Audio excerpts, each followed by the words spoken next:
네, 반갑습니다. 한국사회 해설의 품격을 담은 사학도 해품사입니다. 지난 고급 43회 전반부 해설에 이어 이번 후반부 해설도 마저 이어서 하겠습니다. 먼저 26번의 경우에는 가에 대한 설명을 물어봤는데 일단 여기 현종. 사실 이 현종이 나오면 딱 하나밖에 나올 수 없어요. 왜냐면 이 현종이라는 왕은 가해 사건 때 즉위해가지고 가해 사건이 끝나면서 바로 사망하셨거든요. 여기 효종사후 인조의 계비인 자의 대비에 복상 기간을 두고 벌어진 논쟁. 이것까지 봤을 때 26번의 키워드는 예송이에요.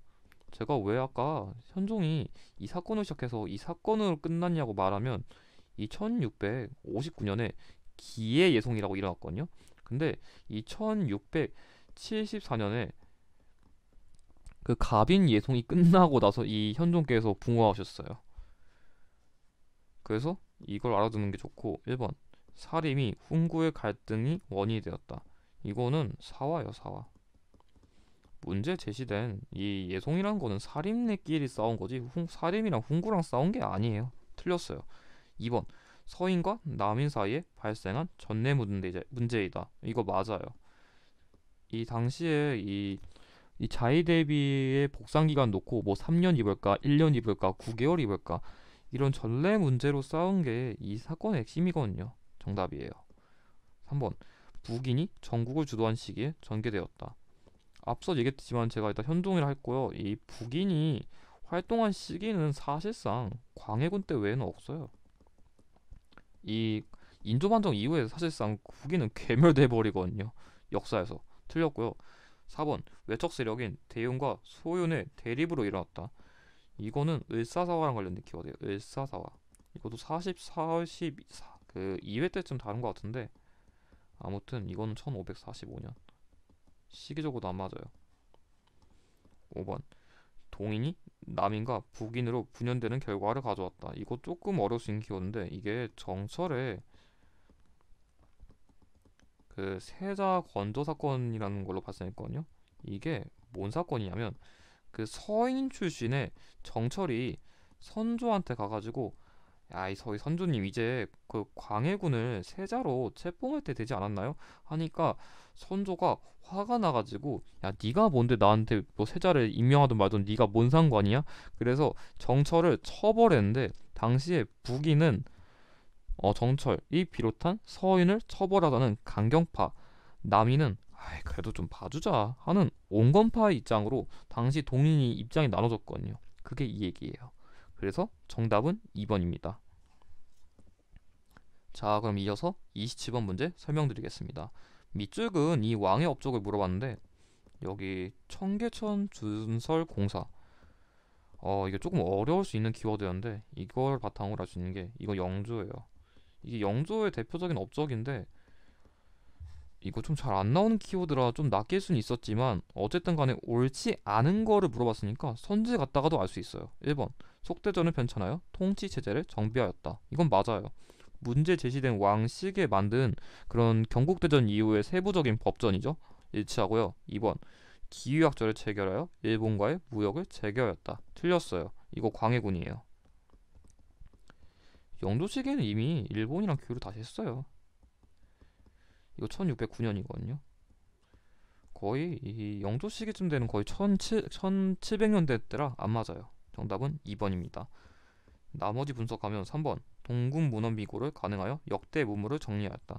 이거는 이 문제 제시된 왕 시기에 그런 동양에 있는 여러 가지 문물과 관련된 서적을 모두 종합해서 가능한 일종의 백과사전 같은 책이에요. 백과사전.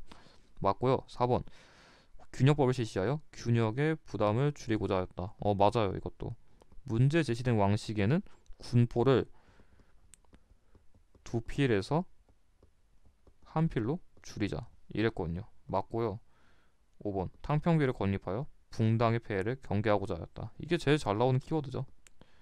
영조가 시행한 완론 탕평. 참고로 이 답은 2번인데 이 탕평 정치가 정조도 하긴 했거든요. 그러니까 영조는 그러니까 두루두루 등용하는 완론 탕평을 했다면 정조는 자신한테 좀 도움을 주는 사람들만 기용하는 줄론 탕평을 했는데 한능검 수준에서는 이 완론 탕평만 나오니까 그렇게 알아두시면 될 것 같아요. 자, 그럼 이어서 28번 문제 설명드리겠습니다. 이번에 힌트를 좀 쉽게 줬는데 여기 열알기 있네요. 열알기. 그리고 여기 수레가 국내 다니지 못한 가다. 그러니까 문제 제시된 인물은 수레라던가 그런 선박의 이용성을 강조했거든요. 여기도 수레 얘기했고, 이거는 중상하파의 대표 인물인 박지원이에요.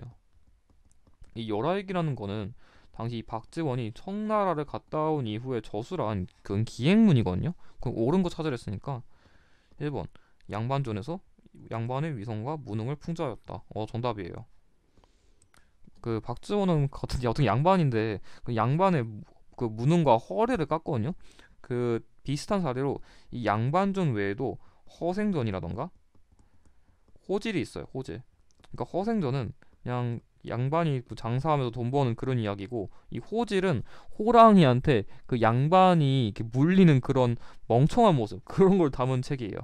아무튼 정답이고요. 2번 북하기에서 절약보다 적절한 소비를 강조하였다. 이거는 박제가예요. 대충 우물 얘기 나오면 박제가거든요. 3번 과구록에서 토지 매매를 제한하는 한전론을 제시하였다. 이거는 이익. 당시에 이 이익이란 인물은 그 영업전, 그러니까 가장 최소한의 땅을 제외하고는 팔면 안 된다, 그런 토지 개혁을 주장했어요. 4번 우서에서 산업공상의 직업적 평등과 전문화를 주장하였다. 이거는 유수원. 대표적인 중상업파 중 하나인데 다른 인물에 비하면 잘 나오진 않더라고요. 5번 색경에서 담배, 수박 등의 산품 작물 재배법을 소개하였다. 이거 조금 어려운 키워드인데 이거 박세당이에요. 자주 나오는 인물은 아닌데 그래도 알아두시는 게 좋을 것 같아요. 정답은 1번입니다. 자, 그럼 이어서 29번 문제 설명드리겠습니다. 밑줄은 이 시기에 볼 수 있는 것으로 적절하지 않은 것을 물어봤는데, 어디 일단 철종이라는 힌트가 있고, 여기 헌종이라는 힌트도 있고, 수렴청정, 그리고 안동김씨, 그리고 소수의 외척 가문이 비변사의 요직을 독점하여 권력을 장악한 이 시기는 세도 가문 시기예요. 세도 가문. 일단 이 세도 가문 시기에는 순족, 헌종, 철종 이 왕들이 나오고, 일단 이 소수의 외척 가문, 그러니까 외척 가문에 의해서 권력이 먹혀버린 세도 가문 시기예요. 근데 이거 몰라도 역시 적절하지 않은 거니까 선지로도 알 수 있어요. 분석해보면 1번 이양선의 출몰을 보고하는 수군. 맞아요. 이 시기에는 약간 좀 서양의 그런 국가들이 점차 이제 한반도에도 근처에서 보이기 시작했거든요. 맞고요. 2번 군정의 문난으로 고통받는 농민. 여러 가지가 있는데 대표적으로 뭐 황구첨정이라던가 백골징포 이런 게 있어요. 그냥 여러 방식으로 세금을 엄청나게 먹였어요. 맞고요. 3번 삼정 이정청 설치를 거느냐는 관리. 이거는 그 이 시기에 발생한 이 임술농민 봉기랑 관련된 키워드거든요. 이게 1862년인데 그때 당시 박규수가 건의했죠. 맞고요.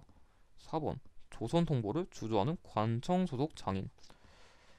이거 조금 어려울 수 있겠다. 이거 조선 세종 시기에 만든 화폐거든요. 이게 잘 나오는 선지가 아니라서 조금 낚일 수도 있었을 것 같아요. 정답은 4번이고요. 5번 왕조의 교체를 예언한 정감록을 읽고 있는 양반. 그러니까 이 시기에는 너무 나라가 힘들고 살기 힘드니까 당시에 뭔가 이상한 예언들이 많아요. 그 대표적으로 이 정감록이라는 거는 이씨 왕조잖아요. 그러니까 이성계 왕씨에서 정씨 왕조로 왕이 바뀔 거야, 이런 말도 안 되는 예언이 나타났거든요. 그래서 정답은 4번인데 이거 조금 어려울 수 있는 키워드라 따로 외워두시는 게 좋아요. 자, 그럼 이어서 30번 문제 설명드리겠습니다. 아마 이 문제 이 그림이 옥순봉도라던가 이 자화상이 자주 나오는 그림은 아니라서 헷갈렸을 것 같은데 전 이거 안 봐요. 여기 단원이라는 힌트 있잖아요. 단원. 단원이면 딱 하나밖에 없어요. 김홍도. 이게 요즘 화가 유형이 좀 그렇거든요.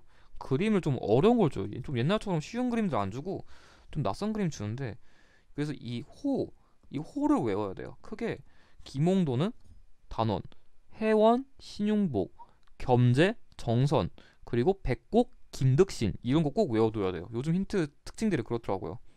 일단 1번 이거는 김득신의 파족도예요.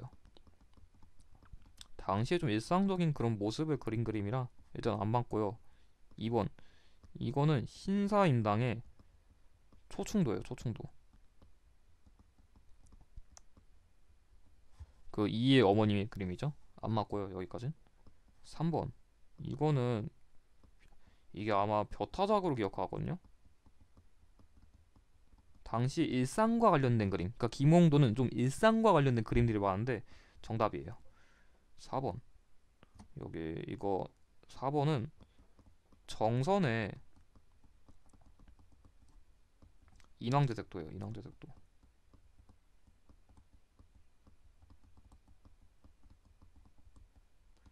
당시의 대표적인 진경 산수화로 유명한 그림이죠. 5번. 이거는 김정희의 세안도예요. 세안도. 당시 제주도로 유배해 가서 그런 뭔가 한을 담은 그림. 그래서 정답은 3번인데 요즘 호랑 관련된 힌트가 더 많아져가지고 이거 모두 외워두시는 게 좋아요. 한 여기서 김득신이라던가 겸재정선 아니면 여기 투사 김정희 이런 인물들 꼭 외워. 자, 그럼 이어서 31번 문제 설명드리겠습니다. 가 인물이 수지나 정책을 물어봤는데 어디 보자. 서원과 사묘를 모두 철폐하고 남긴 것은 48개소. 끝났네요. 여기까지 읽어보면은 더 읽어볼 필요도 없어요. 이거는 흥선대원군이에요. 이게 뭔 말이냐면 서원 철폐예요. 서원 철폐. 이 서원 철폐랑 관련된 인물이 크게 영조랑 흥선대원군이 있는데 이 한능검 수준에서는 거의 얘밖에 안 내요. 서원 철폐한다면 무조건 얘거든요. 이게 서원을 철폐한 이유가 이 붕당의 근거지이자 당시에 좀 국가에서 이렇게 돈을 지원해 주는 게 많으니까 이 사람들이 서원에서 공부만 하면 돈도 벌고 자신들의 그런 근거지로도 활용하니까 폐단이 심각하다. 그러니까 다 없애버리자. 그게 핵심이에요. 그래서 흥선대원군과 관련된 걸 찾으면 되는데 어디 1번 나선 정보를 위해 조총부대를 파견하였다. 이건 효종이에요. 효종. 북벌을 준비했지만 현실적으로 그런 여건이 안 돼서 군사를 대줬죠. 안 맞고요. 2번 청과의 경계를 정한 백두산 정계비를 세웠다. 이거는 숙종. 1712년인데 아무튼 안 맞아요. 3번 신유박해로 수많은 천주교인들을 처형하였다. 이거는 조금 낯설 수 있지만 순조예요. 아마 제가 저번 42회 때쯤 다뤘던 것 같은데 1801년 이승훈이라던가 정약용과 같은 인물들이 유배됐죠. 4번 대정 통편을 편찬하여 통치 체제를 정비하였다. 이거는 정조랑 관련된 키워드예요. 문제에 제시된 인물은 대전 통편이 아니라 대전 회통을 편찬했어요. 회통.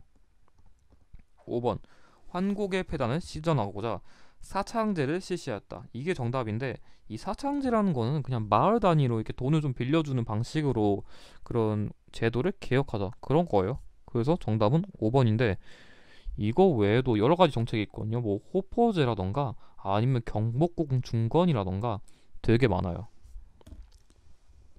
자, 그럼 이어서 32번 문제 설명드리겠습니다. 여러분들이 많이 어려워하는 지역사 문제인데 뭔가 제가 어렵다는 말을 많이 하는 것 같네요. 제가 여기서 힌트를 찾는다면 이거 하나밖에 못 찾을 것 같아요. 을밀대. 이걸 바탕으로 할 수 있는 게 평양 지역이거든요. 이게 저번에도 41회쯤에 그 강주룡 을밀대 농성 사건이 발생했는데 이게 평양 지역이에요. 그래서 선지를 분석해보면 1번 제1차 미소공동위원회가 개최되었다. 이거는 덕수궁 석조전이에요.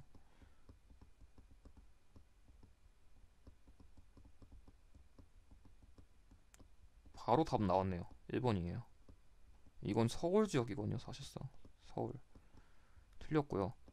그럼 나머지 분석해보면 2번 안창호가 민족교육을 위해 대성학교를 설립하였다. 신민의 대표적인 그런 민족교육 학교로서 만든 거라서 맞아요. 비슷한 키워드로 이승훈 선생님의 오산학교도 있죠. 3번 고무공장 노동자 강주룡이 노동쟁이를 전개하였다. 여기 아까 얘기했잖아요. 을밀대랑 연결된 키워드예요. 맞고요. 4번 미국 산선 제너럴 셔먼호가 과민들에 의해 불태워졌다. 그러니까 제너럴 셔먼호 사건이 발생한 장소도 평양이에요. 그래서 맞아요. 5번 조만식 등을 중심으로 조선물산장려회가 결성되었다. 이거는 물산장려운동이랑 관련된 키워드인데 여러분들이 가끔 헷갈려하는 게 물산장려운동은 평양에서 시작되는데 국채보상운동은 대구에서 시작됐어요. 이거 잘 구별해야 돼요.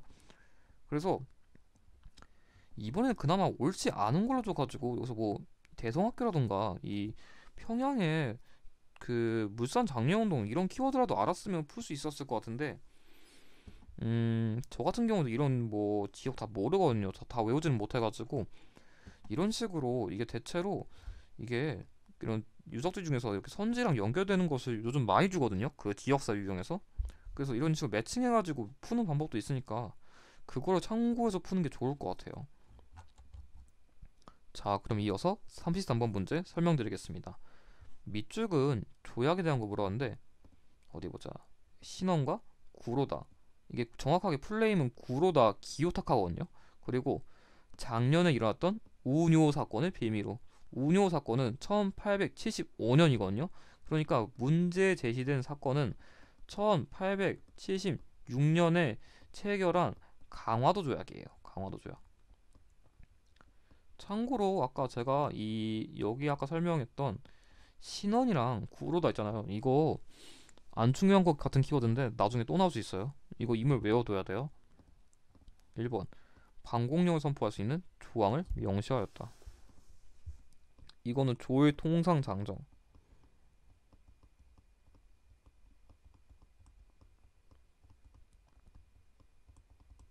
1883년인데 이때 이거랑 더불어서 최국 대우도 규정했어요. 안 맞고요.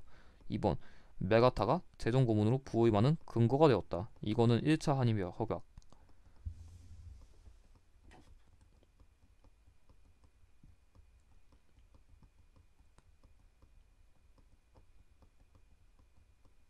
이거 1904년에 8월이거든요.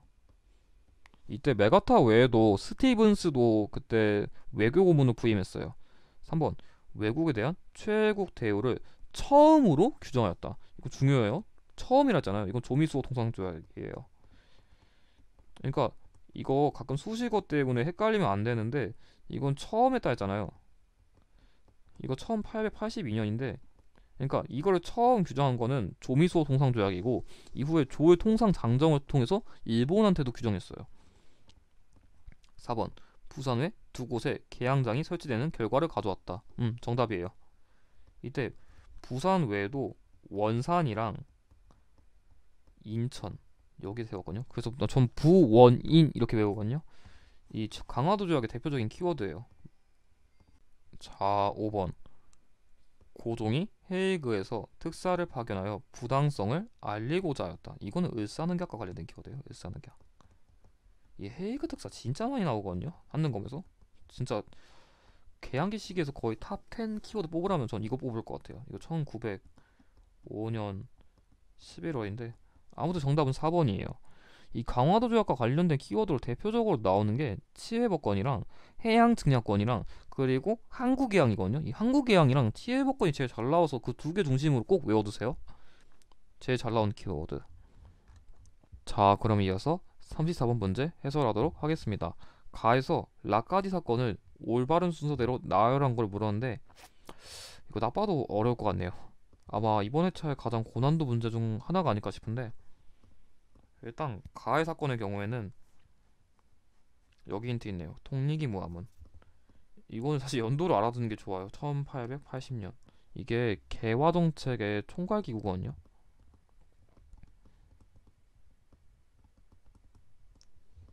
그러니까 사실 이 통리기 무함문이 나오면 사실상 개항계의 시작과 관련된 키워드예요. 뭐 사실 정확한 그런 시기는 뭐그 흥선대원군이 맞는데 거의 개화정책의 진짜 시작. 자, 나의 사료. 대원군에게 국군 사무를 처리하라는 명령이 내려지자 대원군은 권내 거처하며 그리고 남병들은 물러가라. 이게 뭐냐면 1882년에 이모곤란이에요. 당시 대원군이 임시로 재집권해가지고 이 이모곤란을 해결하려고 했는데 당시에 그 청나라에 그 마건충이라고 있거든요. 이거 좀 어려운 키워드인데 이거 당시 이 인물한테 납치됐어요. 흥선대원군이. 그래서 흥선대원군이 납치되면서 이모곤란도 같이 종결됐죠. 다.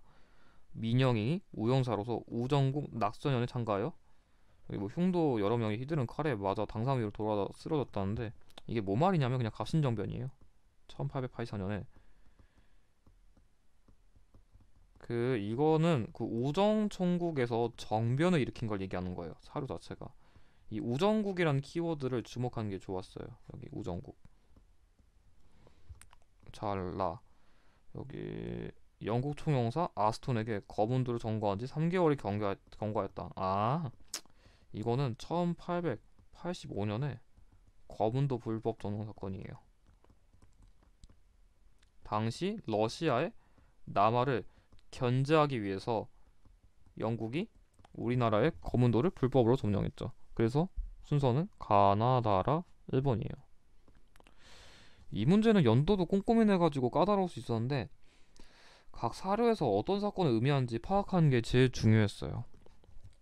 자, 그럼 이어서 35번 문제 설명드릴게요. 가와 나의 사절단에 대해 물었는데 일단 가는 학생과 기술자를 인솔하여 청해에 가서 뭐 여러 가지 기술을 배웠다. 이건 봤을 때 알 수 있는 게 이거는 영선사예요. 다른 키워드 필요 없고 그냥 천나라에 파견된 그런 사절단이라는 것을 주목하는 게 좋았어요. 여기 이홍장이라는 키워드도 주목하고 여기 나는 미국 공사의 부임에 대한 답례와 양국의 친선을 위해 파견되었다. 이건 보빙사예요. 여기서는 다른 힌트를 다 주목하는 것보다 어느 국가에 파견된 사절단인지 외우는 게 중요했어요. 그래도 좀 이런 홍영식 서광범이라던가 이런 대통령 아서 이런 키워드도 같이 외워두세요. 나중에 나올 수는 있으니까. 1번 귀국할 때 조선 책략을 가지고서 들어왔다. 이거는 2차 수신사예요. 김홍집이 가져왔죠? 안 맞고요. 2번 무기 제조 공장이 기기창의 설립 계기를 마련하였다. 맞아요. 아마 여기에 전기화학 등 선진 과학 기술을 배워가지고 그 기술을 바탕으로 근대식 무기 공장을 만든 거예요. 그래서 맞아요. 정답은 2번이고요. 자, 3번 보고 들은 내용을 해동 제국기로 남겼다. 이거 약간 좀 함정을 설치놨는데 이거 신숙주예요. 개항기 시기도 아니고 이거는 조선 초기거든요. 안 맞아요. 4번 해국도지 영안지략을 들여와 국내에 소개하였다. 이거가 오경석이랑 관련된 키워드인데 이거 제가 연도를 찾아보니까 정확하게 안 나오던데 대충 1850년대쯤? 대략적으로 이때쯤이더라고요. 이게 연도가 정확하게 안 나와 있는데 아마 이때쯤일 거예요. 5번 암행어사가 형태로 비밀리에 파견되었다. 이거는 조사시찰단. 그래서 정답은 2번인데 이유형 같은 경우에는 수신사랑 영선사랑 이 보빙사 세 개를 제일 잘 비교해서 이 셋 중심으로 외우는 게 나을 것 같아요. 여기서 수신사까지. 자, 36번 문제 설명드리겠습니다. 가 시기에 있던 사건을 물었는데 동학농민으로 물어봤네요. 여기서 아마 여기서 남접 북접 농산 직결은 2차부터거든요. 근데 이거는 아직 1차라서 여기 순서대로라면 여기 내는 2차가 가기 전까지 1차의 그런 동학농민 운동이 끝나는 사례, 즉 여기 36번은 가해 사례 아마 전주성과 관련된 게 나올 확률이 높아요. 전주성. 그런 거랑 나온 키워드가 정답이 될 것 같은데 살펴보자. 1번 정부와 농민군 사이에 전주화약이 체결되었다. 정답이에요. 전주성을 먹은 다음에 당시에 그 정부군과 농민군 사이에 화약을 맺었어요. 그래서 해산됐는데 당시 일본이 경복궁을 침략해가지고 다시 집결한 거죠. 맞아요. 2번 교도신원을 요구하는 삼내 집회가 개최되었다. 이거는 아예 동학농민 운동 시작하기도 전이라 말이 안 돼요. 틀렸고요. 3번 농민군이 황토현 전투에서 관군에게 승리하였다. 이거는 여기쯤이에요. 여기 황토현 전투 이후에 황용전 전투 승리. 그래서 여기 사이고요. 4번 사태 수습을 위해 이용태가 아네사로 파견되었다. 이건 여기쯤. 그러니까 이용태가 안에서라 파견되었는데 얘도 깽판 쳐가지고 이때부터 동학농민운동이 본격적으로 시작되었죠. 이전이에요. 그것도 이전. 그리고 전봉준이 농민들 이끌고 고부 관할을 습격하였다. 이게 사실상 시작이죠. 이건 거의 처음인데, 그러니까 고부 관할을 습격하고 안익사 이용태가 파견된 뒤에 백산봉기 그리고 황토연, 황룡천, 전주성 점령 그리고 전주 화약 그리고 일본이 경복궁을 점령한 이후에 여기 남적 북적 논산 직결하고 우금치 전투 패배하고 어딨냐 이 전봉준이 체포됐어요. 마지막에 이게 순서예요. 그래서 이게 순서 문제로 잘 나오는데 이거 잘 안 외워두면 잘 헷갈리거든요. 그래서 꼬이지 않도록 꼭 순서 잘 기억해 두시는 게 좋아요. 자, 그럼 이어서 37번 문제 설명드리겠습니다. 밑줄근 의병에 대한 거 물었는데 어디 유인석 나왔고요. 국모의 원수를 갖고 전통을 보존한다. 이게 뭔 말이냐면 일단 이 유인석은 유생이에요. 일단 이게 유생이 주도를 했고 여기 국모의 원수를 갖고 전통을 보존한다는데 이 의병은 그러니까 쉽게 말해서 의미사병과 그 의미 개혁 당시에 단발령에 반발해서 발생한 의병이에요. 이 전통을 보존한단 말이 우리 부모님이 물려주신 그 머리를 이 개혁 때문에 잘라야 돼요? 난 싫어요. 그 의병이거든요. 그래서 이건 을미의병이에요. 이 키워드 맥락을 정확하게 파악하는 게 중요했어요. 접근해보면 1번 단발령의 시행에 반발하여 봉기하였다. 맞아요. 앞서 제가 얘기했죠? 이 단발령이 반발한 거라고. 정답이고요. 2번 민종식이 이끈 부대가 홍두성을 점령하였다. 이거 좀 어려운 키워드거든요. 이거 을사병이에요. 을사. 당시에 그러니까 최익현이랑 그 신돌석 외에도 활동한 인물이 또 있거든요. 그게 민종식이에요. 이거 좀 어려울 수 있는 키워드라 외워두는 게 좋아요. 3번 국제법상 교전단체로 승인해줄 것을 요구하였다. 이거는 정미의병.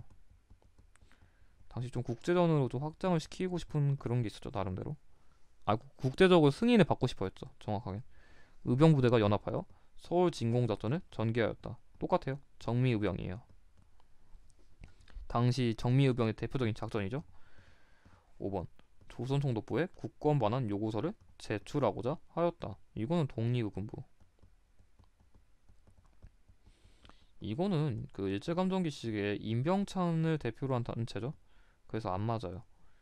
그래서 정답은 1번인데 이의병 같은 경우에는 을미의병이랑 그 을사의병이랑 그리고 정미의병 있잖아요.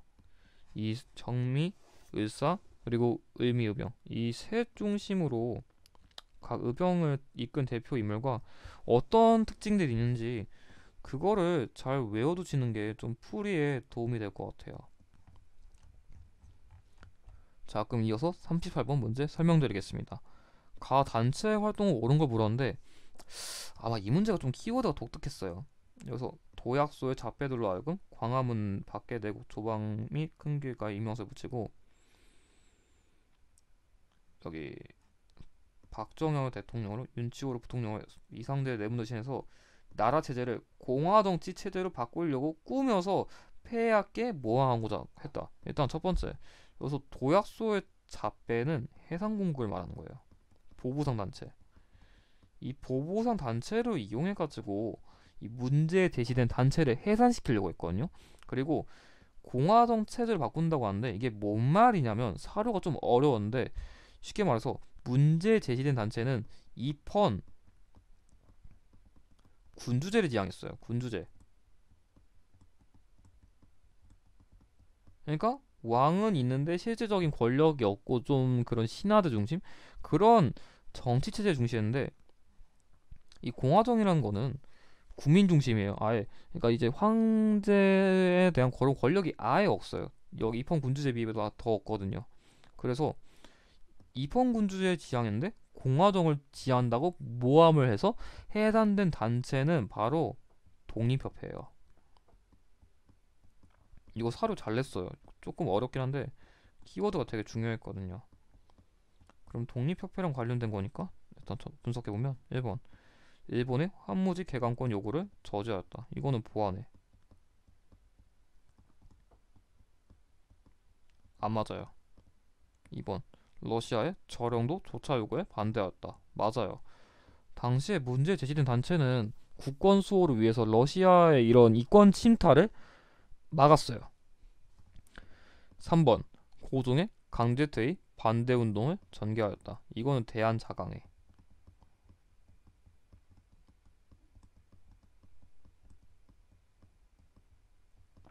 안 맞고요. 4번 계몽서적 출판을 위해 태극서관을 설립하였다. 이거는 신민회. 이거 외에도 자기 회사라고 있어요. 자기 회사. 안 맞고요. 5번 일본에게 진빚을 갚자는 국채보상운동을 주도하였다. 이거는 국채보상 기성회. 대표적으로 서상돈이 있죠. 전 이거 암기할 때 서상돈이 있잖아요. 그러니까 돈을 갚는 거니까 이름에 돈이 있네? 이런 식으로 외워요. 그래서 정답은 2번입니다. 자, 그럼 이어서 39번 문제 설명드리겠습니다. 가에 대해 옳은 걸 물어봤는데 박차정이 나왔네요. 이거 좀 어려운 키워드인데 이거 중요한 게 아니고 여기서는 여기 1938년 조선민족 전선연맹 산하의 군사조직으로 우한에서 창설되었다. 이게 키워드였어요. 39번은 조선의용대예요.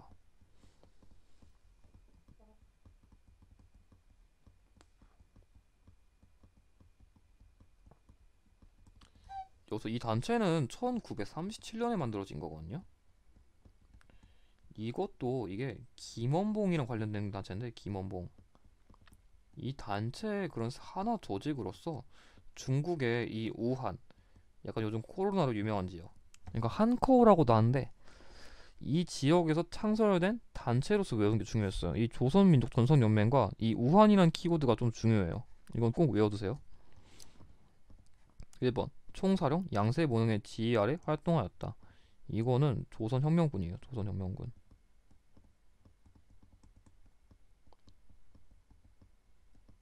남만주에서 활동했죠. 2번 미국과 연계하여 국내 진공작전을 계획하였다. 이거는 한국광복군.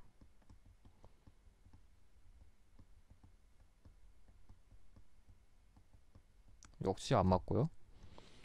3번 쌍성보 전투에서 한중연합작전을 전개하였다. 이거는 한국 독립군. 이거 외에도 대전자령 전투가 있죠. 여기다 모두 군만 붙이면 돼요. 4번 간도 참변 이후에 조직을 정비하고 자유시로 이동하였다. 이거는 대한독립군단. 대한독립군이 아니라 대한독립군단이에요. 조금 더 그게 작아졌거든요. 이때는. 5번 중국 관내에서 조직된 최초의 한인무장부대였다. 이게 정답이에요. 문제 제시된 독립군의 의의거든요. 이게 저번에도 우한이랑 이 중국 관내에 조직된 그 최초의 한인무장부대라는 키워드가 그대로 나왔던 걸로 기억하는데 이게 그 1932년쯤에 그 윤봉길 의사의 홍커공 의거 그것 때문에 중국이 우리나라 좋아요. 그래서 좀 지원을 많이 해줬어요. 그걸 연계해서 외우세요. 자, 그럼 이어서 40번 문제 설명드리겠습니다. 다음 공고가 발표된 이후에 대한민국 임시정부를 물었는데 이거 제가 미리 얘기할게요. 임시정부 유형에서는 상하이랑 충칭 시기의 활동을 구별하는 게 정말 중요해요. 이 두 가지 중심으로. 여기서 상하이의 경우에는 23년에 국민대표회의랑 25년에 국무령제 그리고 여기는 국민대표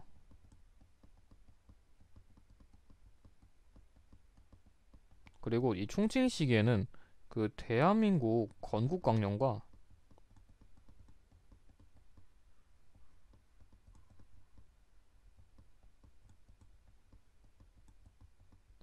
그리고 그 삼균주의란 키워드를 잘 줘요. 삼균주의 그리고 주석제 이거를 중심을 주는데 이거 40년 이후거든요. 그래서 이거 중심을 보는 게 좋은데 그럼 어떤 식인지 확인해 보면은 여기 있네요. 주석. 이거 하나 갖다 풀었어야 돼요.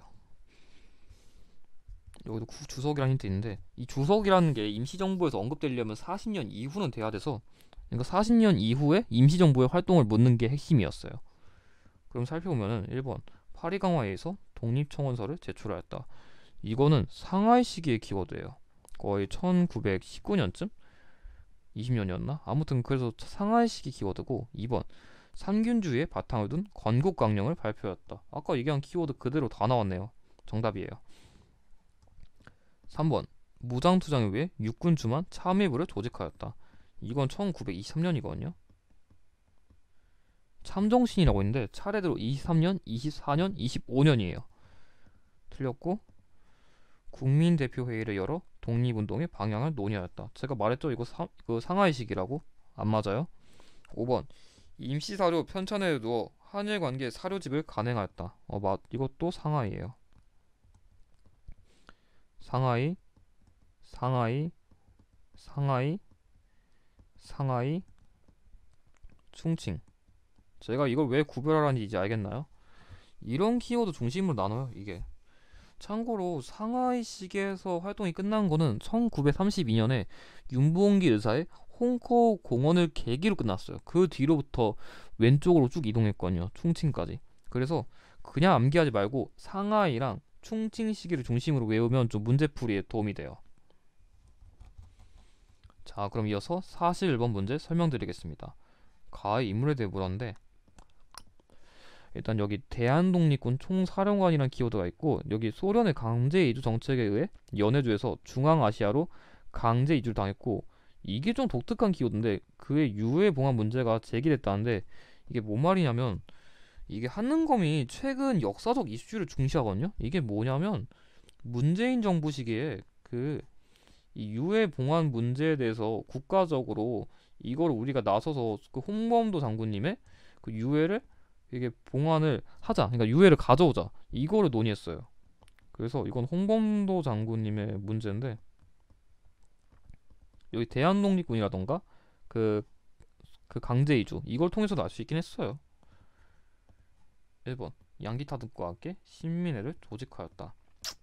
이건 좀 많은데 이승훈 선생님이라던가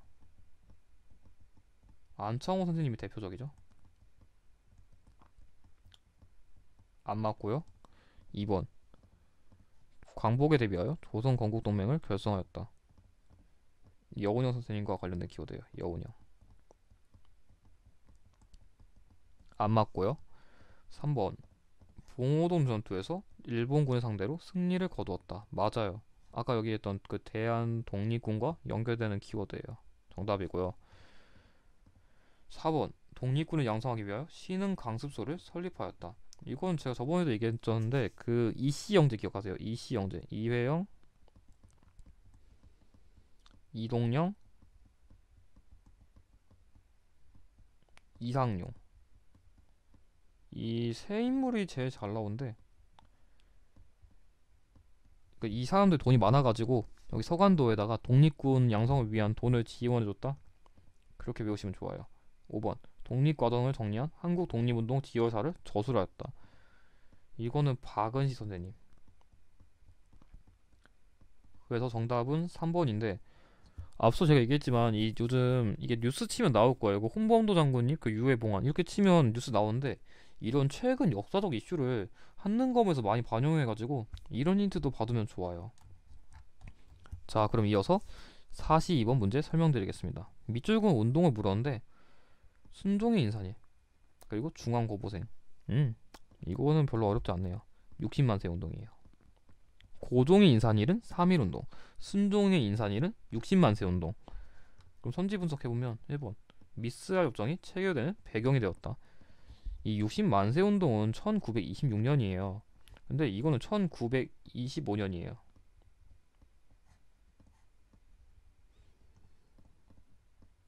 1925년. 그래서 시기적 이전이라 말이 절대 될 수 없습니다.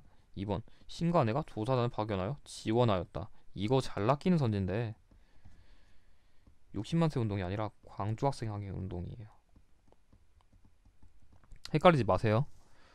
3번 대한매일신보의 후원으로 전국적으로 확산되었다.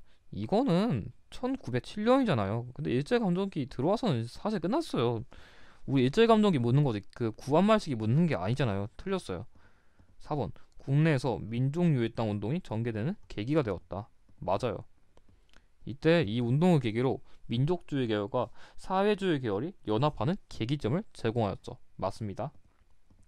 5번 배우자, 가르치자 다 함께 분화로도를 구호로 내세웠다. 이거는 말 그대로 분화로도 운동이에요. 동아일보가 지원해줬는데 거의 1930년대 초반이랑 관련된 키워드죠. 그래서 정답은 4번입니다. 자, 그러면 이어서 43번 문제 설명드리겠습니다. 가해 단체에 대한 거 물어봤는데 간부 김원봉. 김원봉이 언급되면은 딱 거의 두 가지예요. 의열단 아니면 그 조선의용대. 그거대로 확률 높은데 여기 단원인 나석주도 있고 동양적시 주식회사, 조선식산은행 등에 폭탄을 던졌어요. 맞네요. 의열단 맞아요 이거. 이게 저 같은 경우는 사실 키워드를 보면서 대충 어떤 걸 낼지를 예측하고 들어가거든요. 그래서 어떤 키워드 보면 대충 이거 낼만한데를 좀 여러분들이 기출 풀면서 감을 잡으면 좋아요. 이 의열단은 당시 그런 일제랑 관련된 건물에 폭탄을 많이 던졌죠. 그게 중요했어요. 1번 태평양 전쟁 발발 이후에 조직되었다. 이 문제에 제시된 단체는 1919년에 조직됐거든요. 근데 이거는 1941년 12월이에요. 시기적으로 너무 안 맞아요. 틀렸고요. 2번 고종의 밀지를 받아 결성된 비밀단체였다. 이것도 아까 설명한 독립의군부예요.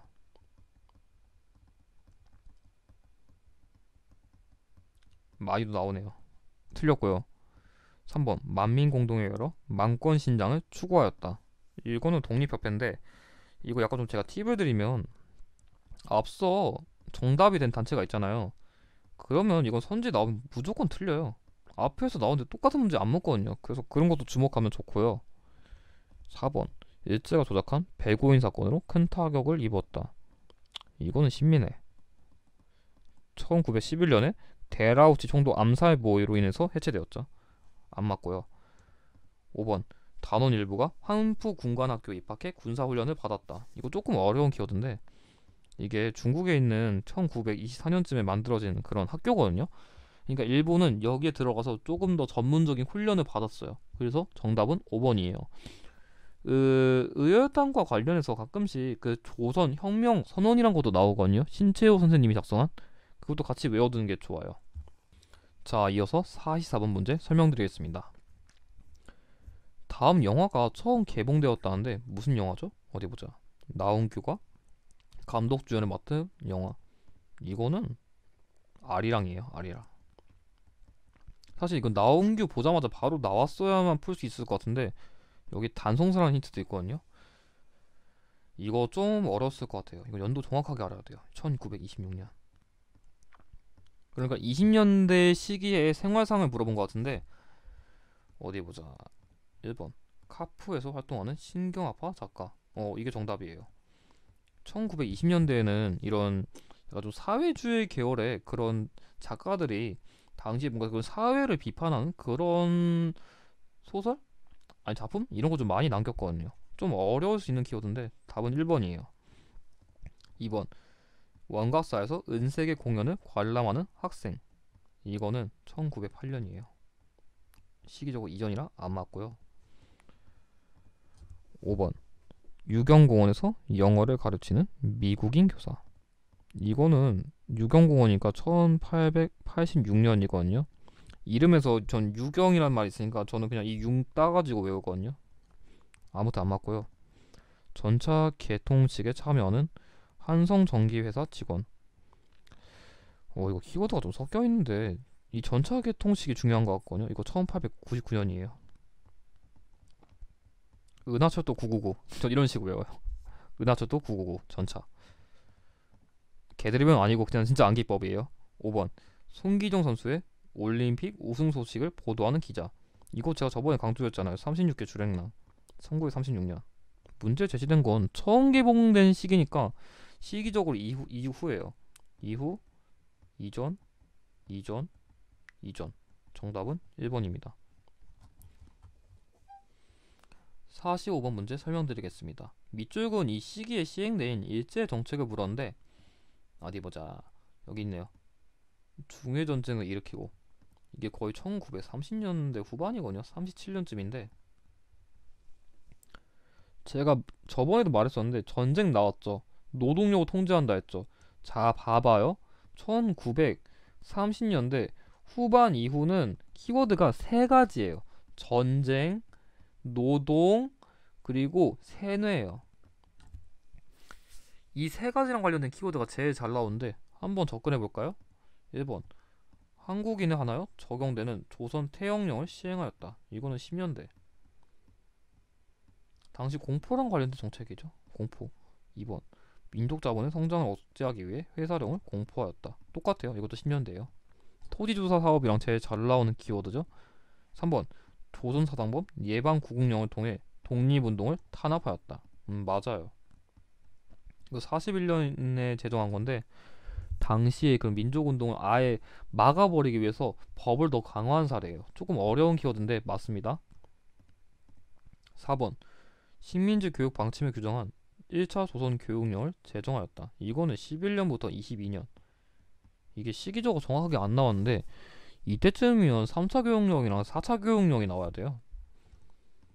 5번. 근대적 토지 소유권 확립을 명분으로 토지조사 사업을 실시하였다. 이것도 10년대. 아까 얘기했죠? 2번이랑 5번에서 10년대라고. 그래서 정답은 3번인데 이것도 키워드를 조금 헷갈릴 수 있는 게 그 조선 사상범 예방 구금령은 41년인데 보호 관찰령은 36년이에요. 그 연도를 조금 알아뒀으면 이거 좀 풀기 쉬웠지 않을까 싶어요.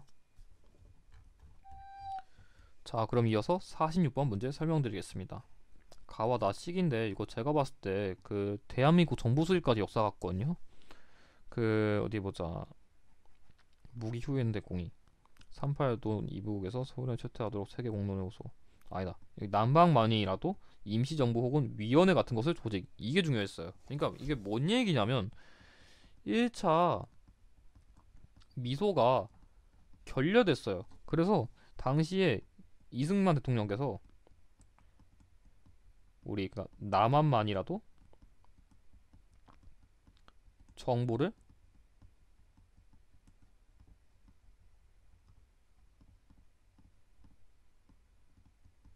정부를 수립하자. 이거를 주장한 거는 정읍 발언이에요. 정읍 발언.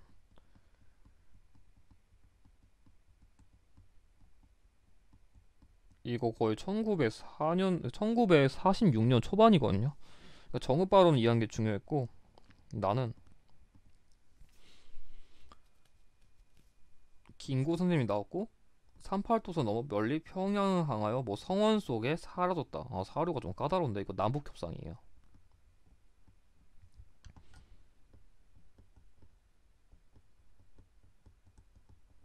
그러니까 당시에 유엔에서 남한만으로 선거를 하자니까 김구 선생님이 남한만의 단독 정부 수립은 안 돼. 거의 거품 무시면서 북한과 같이 평양에 가가지고 우리 같이 빨리 공동 정부 세우자 협상하기 위해서 간 거예요. 그러니까 정읍 발언과 그럼 남북 협상 사이인데 이때면은 낼 수 있는 게 유엔이 제일 낼 확률이 높거든요. 아니면 그 정읍 발언 나왔으니까 좌우합작 위원회가 나올 확률이 높은데 어디 1번 좌우합작 실현 측이 발표되었다. 바로 나왔네요. 정답인데 이게 뭐냐면 정읍 발언을 통해서 남한만의 정부를 수립하자는 움직임이랑 1차 미소 공동위원회가 깨져버리니까 당시에 그 여운형 선생님과 김규식 선생님이 연합해가지고 그 빨리 미소 공동위원회도 속개하고 여러 가지 요구사항을 반영했어요. 그래서 이 정읍 발언 직후에 한 거예요. 이게 순서가 좀 어려울 수 있어요. 2번 조선건국 준비위원회가 결성되었다. 이거는 거의 광복 직후예요. 엄청 이전이에요. 이것도 여운형 선생님이 만든 건데 거의 광복 직후라서 가장 왼쪽에 넣어야 돼요. 안 맞고요. 3번 모스크바 삼국 외상회의가 개최되었다. 이거는 여기 조선공국준비위원회 바로 뒤에요. 바로 뒤. 당국 미국, 영국, 소련이 회의를 한 거죠. 안 맞고요. 이 나머지는 한 번에 설명할게요. 4번 반민족행위 특별조사위원회랑 이 농지개혁법은 정부 수립 이후에요. 이게 그 뭔 말이냐면 재헌국회랑 관련된 키워드거든요. 재헌국회. 그래서 공통적으로 이미 이 정부 수립까지 역사는 끝난 시점에서 맺은 그런 체결한 체결은 아니고 정확하게는 제정한 그런 법이랑 관련된 거라 아예 다 안 맞아요. 그래서 정답은 1번이에요. 이유영이 그 좀 짧은 시기 내에 많은 순서를 물어봐가지고 어렵거든요. 그래서 사료를 파악하는 것도 중요했는데 순서를 나중에 제가 한번 꼭 다룰 테니까 그걸 바탕으로 좀 접근하시는 걸 추천드려요. 자, 이제 얼마 안 남았으니까 조금 더 힘내보죠. 47번 문제. 가 정부 시기에 있었던 사실을 물어봤는데 조봉암이 제3대 대통령 선거에서 200만 표를 얻었고 조봉암 등 간부들을 국가 별난 혐의로 체포하여 조사했다. 이거 진보당 사건이에요.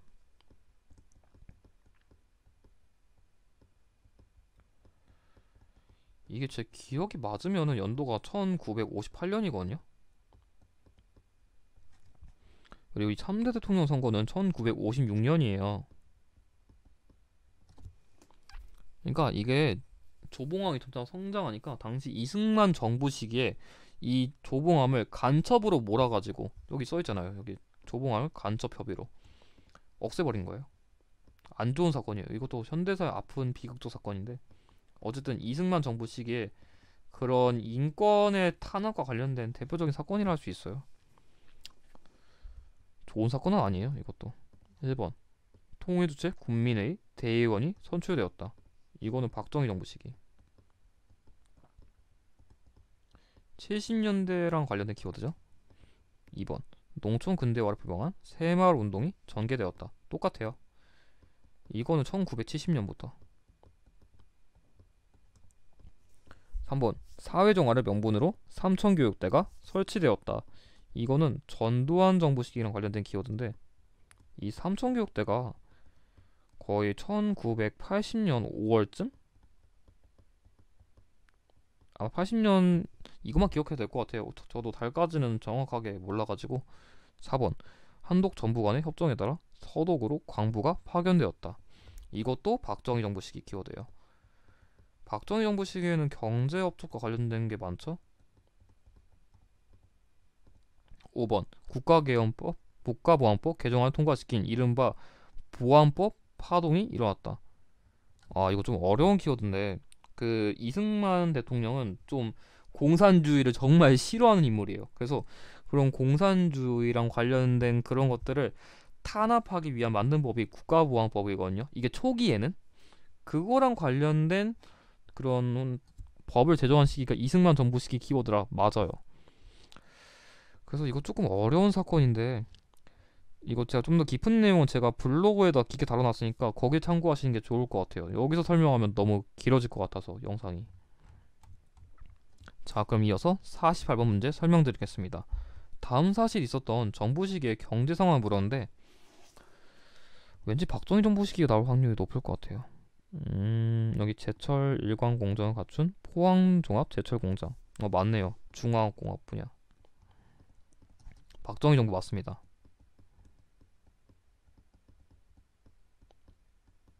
이 중화공업은 그러니까 이 포항종합 제철 공장은 거의 1970년대 초반이거든요.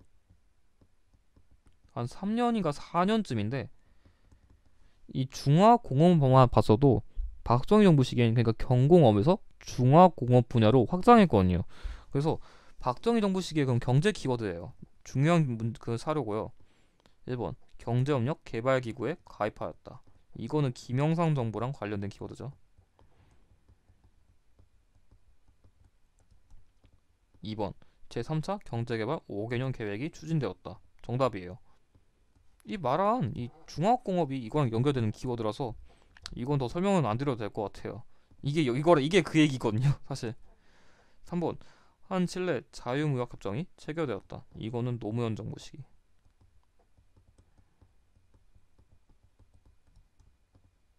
4번 대통령 긴급명령으로 금융실명제가 실시되었다.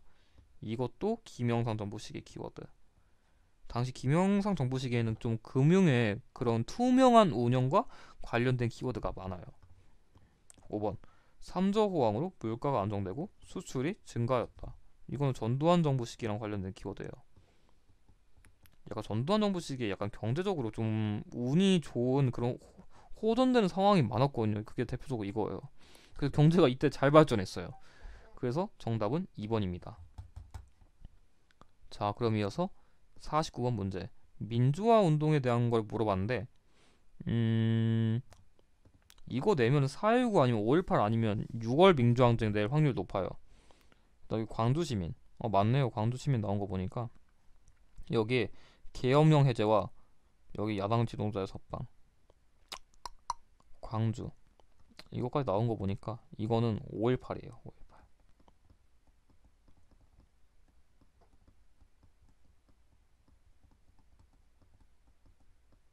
일단 이 운동은 그 신군부, 그러니까 전두환의 신군부가 계엄령을 선포해가지고 그거에 대해서 항거한 사례고, 여기서 말한 이 야당 지도자는 아마 제가 봤을 때는 거의 그 김영삼 관련된 거 묻는 것 같아요. 근데 이때까지 갇혀 있었나? 그거까진 모르겠는데 아무튼 그거 몰라도 광주 시민이라던가 이 계엄령 해제만 봐도 이거는 그 광주 민주화 운동인 걸 알 수 있어요. 사실상 광주를 내는 키워드가 별로 없어가지고 이거 외워두는 게 좋아요. 그럼 선지 분석해보면 1번 한일 국교 정상화에 반대하여 일어났다. 이거는 6.3 시기랑 관련된 거죠. 박정희 정부 시기와 관련된 대표적인 키워드예요. 틀렸고요. 2번 관련 기록물이 유네스코 세계기록유산으로 등재되었다. 이거 좀 중요한 키워드인데 맞아요. 왜냐면 이 5.18 민주화 운동과 관련된 기록물이 당시 세계적으로 이 민주화를 위해 열심히 투쟁했던 그 사람들의 역사를 보여주는 대표적인 기록물. 당시 그리고 국가에 의해 억압받았던 그 안타까운 참상을 여실히 드러냈다는 이유로서 세계 기록유산으로 등재됐거든요. 진짜 5.18 기록물이 진짜 세계 기록유산으로 등재됐어요. 만약 모른다면 나중에 한번 사전 쳐보세요. 진짜 있어요. 3번 대통령 중심제에서 의원 내각제로 바뀌는 계기가 되었다. 이거는 4.19 혁명. 장면 정부를 말하는 거예요. 여기서 의원 내각자는. 4번 3.1 민주 구국전을 통해 긴급조치, 철폐 등을 요구하였다. 이거 조금 어려운 키워드인데 1976년에 약간 유신헌법에 반대하는 그런 정치인, 종교인 이런 사람들이 모여서 했거든요. 이때 김대중 전 대통령도 있었어요. 5번 사회상 호원 조치에 반발하여 호원 철폐 등의 구호를 내세웠다. 이거는 6월 민주항쟁. 이 호원 조치 철폐라는 키워드도 잘 나와요. 되게 6월 민주항쟁 언급할 때.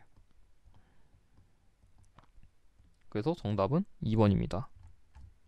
자, 그럼 이어서 43회 고급 마지막 문제인 50번 문제 설명드리겠습니다. 다음 경투사를 발표한 정부의 통해 노력으로 옳은 것을 물어봤는데, 그 개혁을 통해 외환 위기를 성공적으로 끝내고 통화 기금을 지원받았던 값을 모두 냈대요. 김대중 정부예요. 김대중. 그러니까 이 김영삼 정부 시기에는 IMF 위기가 터져버렸고 그거를 극복한 정부가 김대중 정부예요. 어떻게 보면 앞에 정부에서 열심히 좀 망쳐놓은 거를 잘 극복한 거죠. 경제적인 면에서는. 그거랑 관련된 키워드가 국민생활기초보장법이란 것도 있는데 아마 나중에 또 나올 거예요. 1번 7.4 남북 공동성명을 발표하였다. 이거는 박정희 정부 시기랑 관련된 키워드죠. 1972년. 2번 남북한이 유엔에 동시 가입하였다. 이거는 노태우 정부랑 관련된 키워드네요. 이거는 1991년 9월이에요. 3번 6.15 남북 공동선언을 채택하였다. 정답이에요. 문제 제시된 정부는 그 최초의 정상끼리 만나가지고 그런 남북한의 그런 협력을 위해서 이거 선언했죠. 그 이후로 뭐 경의선 복구라던가 개성공단 설치를 합의했죠. 4번 한반도 비핵화 공동선언에 서명하였다. 이것도 노태우 정부랑 관련된 키워드예요. 이 유엔 동시 가입은 1991년 9월이고 이건 1991년 12월. 아 이거 달까지는 안 해도 돼요. 그냥 제가 적는 거라. 5번 최초의 이산가족 고향 방문을 실현하였다. 이거는 전두환 정부랑 관련된 키워드예요. 전두환. 그래서 정답은 3번입니다. 이 통일 유형은 크게 노태우 정부랑 그 김대중 정부랑 노무현 정부를 수주하는 경우가 많거든요. 그래서 일단 그 세 중심을 외우는 게 좋아요. 그 나중에 뭐 박정희 정부라던가 전두환 정부도 낼 수는 있는데 지금까지 기출 경향에서는 김대중 정부랑 노태우 정부랑 노무현 정부가 제일 잘 나왔어요. 자, 그럼 이것으로 43회 고급 해설도 마치겠습니다. 좀 영상 많이 길었을 텐데 오늘도 들어주시냐 고생 많으셨고 다음 44회 영상에서 뵙겠습니다. 영상의 내용이 도움이 되셨다면 좋아요와 구독을 부탁드립니다. 감사합니다.